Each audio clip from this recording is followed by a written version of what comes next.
এটা কোনো কথা?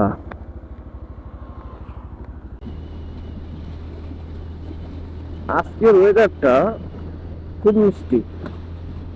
বাজতেছে 8টা, বাট এখনো রোদ ওঠেনি এবং একটু একটু বৃষ্টি পড়তেছে, এই যে দেখেন, হালকা হালকা বৃষ্টি। এবং সেই সাথে শীতের একটা ভাইব চলে আসতেছে, মানে সব মিলে দারুণ একটা কম্বিনেশন। গাড়িটা চালায় এত মজা পাচ্ছি, বলে বোঝাইতে পারবো না। বেশি শীতে গাড়ি চালাতে কষ্ট হয়, আবার রোদ উঠলে গাড়ি চালাতে একটু মানে বিরক্তি ফিল হয়। বাট এই যে এখনকার যে ওয়েদারটা, এই ওয়েদারে বাইক চালাইতে অসাধারণ লাগে, মানে সেই এক কথায় ভালো লাগে আমার কাছে, সেই লাগে।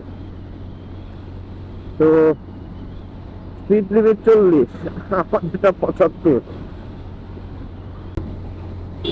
এই যে দেখো, কোনো সিগন্যাল নাই, কিচ্ছু নাই, ঘুরিয়ে দিচ্ছে। আমার একটা জিনিস খুব ফিল হয়, সেটা হচ্ছে যে মানে আমার কেমন জানি, ধরেন আমি এখন বাইক চালাচ্ছি, ভালো লাগছে ওই গাড়ি চালাইতে, মানে কোনো ভয় নাই, কিছু না। কিন্তু যখন আমি বাড়িতে থাকি, যখন ভাবি বাড়িতে থেকে টাঙ্গাইল যাবো 100 কিলোমিটার রাস্তা, সরি, বাড়িতে থেকে ঢাকা যাবো 100 কিলোমিটার রাস্তা, এটা ভাবলেই কেমন জানি ভয় লাগে। হাই হাই, এত দূরের রাস্তা, এত বাইক, এত গাড়ি, এত ট্রাক, বাস, ভয় লাগে। কিন্তু রাস্তায় বের হইলে আর ভয় নাই, ভয় কাজ করে না। আপনাদের কারোর সাথে এরকম হয়েছে না জানাবেন। টাঙ্গাইলে হওয়াতে বাসাটা, ঢাকাতে যাতায়াত সময় খুবই কম লাগে, বলতে গেলে 2 ঘন্টায় আমি চলে যেতে পারছি। এটা কোনো কথা?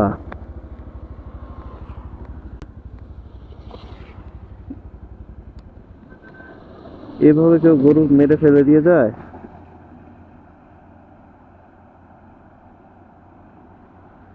এত কিছুদিন পরে দুর্গন্ধ ছড়াবে আর হচ্ছে মানুষের ক্ষতি হবে।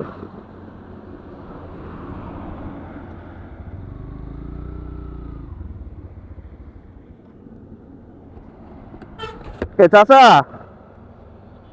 এ গরু কার মরে আছে?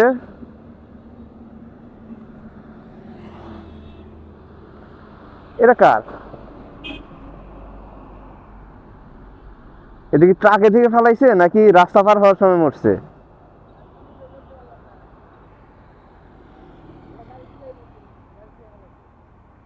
ইস রে, এত কিছুদিন পরে এটা ময়রা তো গন্ধ ছড়াবে।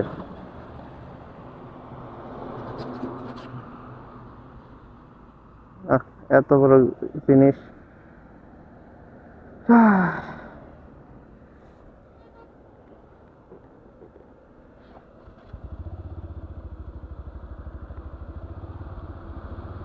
উনি সম্ভবত এটাকে সরিয়ে দিবে। যাক, সরাই দিল, আলহামদুলিল্লাহ।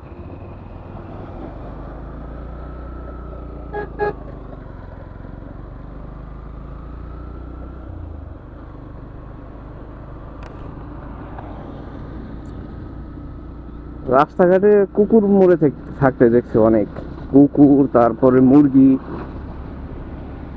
বাট এই প্রথম দেখলাম গরু পরে থাকতে। খুব খারাপ লাগলো। আমার অফিস টাইম ধরতে হচ্ছে, এদিকে এইখানেও এত লোকজন নাই, যার কারণে আমি কিছু করতে পারতেছিলাম না।